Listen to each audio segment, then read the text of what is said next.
दवाबारी गांव अमौर ब्लॉक का एक बच्चा तंजीम जो सऊदी कमाने के लिए गया था 24 सितंबर को उनका वहां पे एक इंसिडेंट में इंतकाल हो गया, जो अभी दम्माम के मौसत हॉस्पिटल में है। ट्यूसडे को ये एक एफिडेविट मैंने पूर्णिया कोर्ट से बनवाया, जो कि उनकी बॉडी को लाने का एक पहला स्टेप। एक दुख के साथ कहना पड़ रहा है कि हमारे एरिया के दवाबारी गांव अमौर ब्लॉक का एक बच्चा तंजीम जो सऊदी कमाने के लिए गया था, वो वहाँ पे एक कार वाश में काम कर रहा था। पिछले 24 सितंबर को उनका वहाँ पे एक इंसिडेंट में इंतकाल हो गया, जो अभी दम्माम के मौसत हॉस्पिटल में है। उनके परिजनों ने पिछले फ्राइडे कॉन्टेक्ट किया, लेकिन उस दिन कोर्ट बंद रहने के कारण मैं कोई कागजात तैयार नहीं कर पाया, लेकिन कुछ डॉक्यूमेंट भी उनके अवेलेबल नहीं थे, जैसे अकामा वगैरह।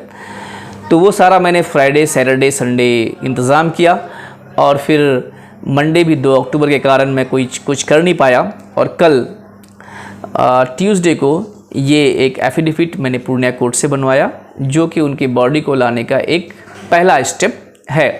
कल शाम में ही ये एफिडेविट उनके सभी परिजनों, उनकी मम्मी, उनके भाइयों, उनके बहनों से और 2 गवाहों के सामने ये साइन करवा लिया।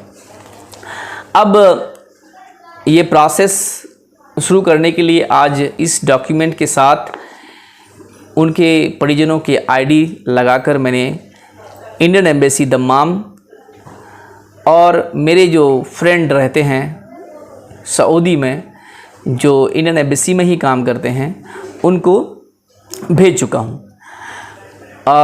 उनसे बात भी हुई है।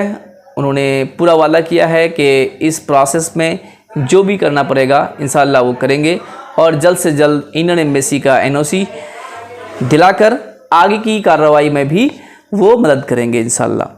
कल रात में जब मैं दवाबारी पहुंचा था, रात हो चुकी थी, और जब उनकी अम्मी से मिला तो मेरी आंख भर आई कि एक औरत जब अपना बच्चा बहुत दूर खो देता है और उनकी लाश तक को देखने के लिए महरूम रह जाती है, तो शायद उनके दिल में क्या बीतता होगा।